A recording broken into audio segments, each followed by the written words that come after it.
My second competition is over. It was a nice competition. My training cycle before this competition was a couple of months, actually slightly less than 2 months. This was a little bit away from how my ideal training cycle would look like. I would prefer to have at least 3 months. So hopefully for my next competition, I can manage 3 months exactly. But this time was slightly less, like a little bit less than 2 months. But it was okay. It was not that bad, but actually not perfect. So the competition was a couple of days ago. It was unfortunately just one day competition. I choose to compete in two disciplines. First discipline was dynamic bifins, and the second discipline was dynamic with a monofin. So I decide, unfortunately, not to use my newest wetsuit from TrueDive, 0.5 millimeters, because the pool was a little bit cold. So the wetsuit are really nice. I tested in our pool. It gives you the best range of motion. But first of all, because it was not dynamic no fins discipline, so the range of motion in both bifins and monofin is not that important. And the second, that the pool was a little bit too cold, I decided to use my regular wetsuit, still from the TrueDive company, but this is a 2 millimeters wetsuit and it's much warmer. My first discipline was dynamic bifins. My official top, my start was 10:45. This was good because I managed to have like a small breakfast around 7 a.m. and then I have more than 3 hours for digesting this breakfast, and then my stomach was actually empty before my start. So as I said, I have a breakfast around 7 a.m., have a rest, then I came to the competition. You need to come, if you're not familiar with the rules, you need to come at least 1 hour before. I came a little bit earlier just because like I don't want to be trapped in a traffic or something like this. So did my stretching, just chill, just rest. Normally I don't do any warm-ups before my maximum attempt, but this time I did a couple of 50-meter dives. Not as a warm-up, at least not with the idea of warming up, but mainly with again getting used to this new feeling for me of 50-meter pool, of doing the dynamic in a 50-meter pool, because it's completely different from what I normally have. We in our school in Kaizen Freediving on Koh Tao, Thailand, I'm gonna promote my school a little bit more often. So we have a two pool, and one pool is almost 20 meters, it's 19.5, something like this, and the second pool is 22 meters. So the distance is much shorter, which require a lot of turns, but actually like psychologically it's kind of easier because you swimming, boom, there is a wall, okay, there's some milestone. But then when I was doing 50 meters for the first time, then it seems like an endless distance. You just keep swimming and swimming and swimming and swimming, and there's still no wall, right? So this is why I still haven't got used to for this sensation for 50-meter pool, but I feel like getting better. So this is why I did a couple of swims before my official start.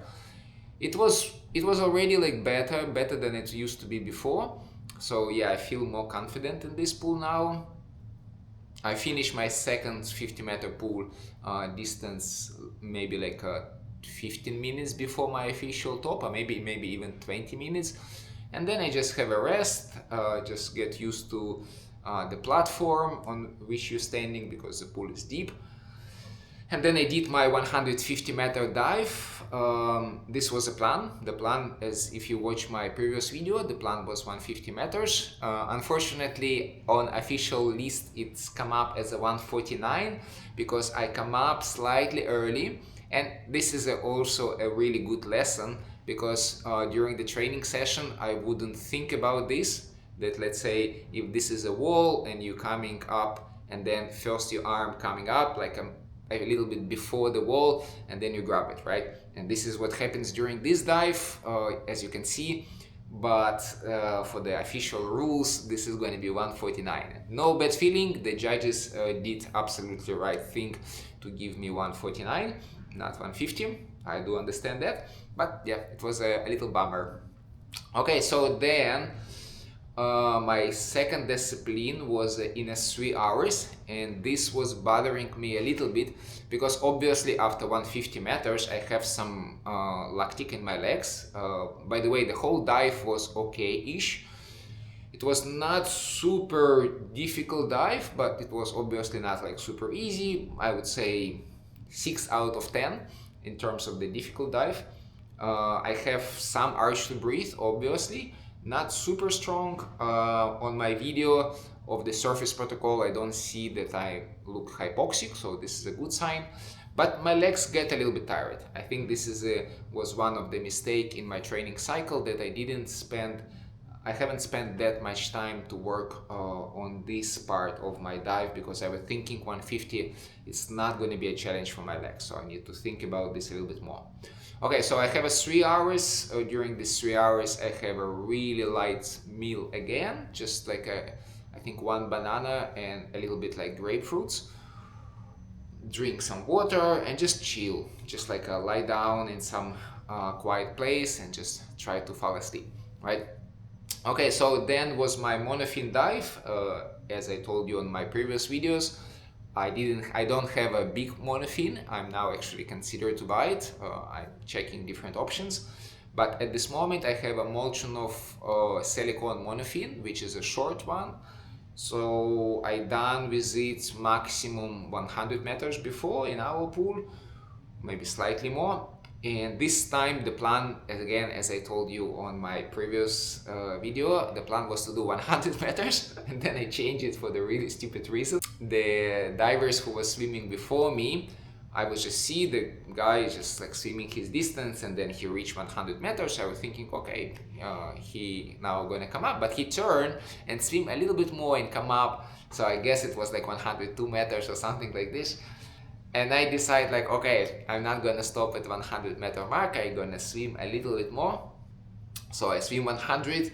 Actually feels quite nice. It feels like, even strangely enough, it felt slightly easier than even bifins.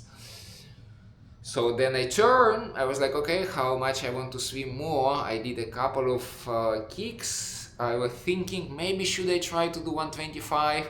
But then, because this is a new territory for me and I want just to have like successful dives, 2 white cards, I decided to come up between 100 and 125, and it was 112, right? So this was my second distance. So dynamic bifins was 149 and dynamic with a short monofin was 112, which I'm super happy about for the both results. So yeah, I was super happy. Luckily the competition was not that big, so it was not that many freedivers, and partially because of that I became a winner for the both bifins and for the monofin, which I'm also really happy. They have a really nice prizes there. I got for the bifins I got the new wetsuit from True Life company, which is my favorite company for wetsuits anyway. And for the monofin I got what I got. I have like a blades, like a bifin blades, right, which is also great. I'm bringing them home, right? So this is it. This was my competition. I totally satisfied with the competition. I like how it was organized. After the competition we have a really nice prizes. I think most of the athletes have some prizes, and then after that, like around 6 p.m. we have a like nice dinner together. So yeah, everything was really well organized. I'm really happy how they do it. It's motivated me to think more about organizing our own competitions. Unfortunately, the beginning is going to be probably only static because we have a small pool. But also it motivates me to compete more in the future, which I'm going to happily do. I'm going to share with you my training plans, my competitions as well, right? So hopefully it's going to be interesting for you guys. Okay, this is it. Super happy about the end of my training cycle. Gonna have a couple of days off and then ready to start my new training cycle.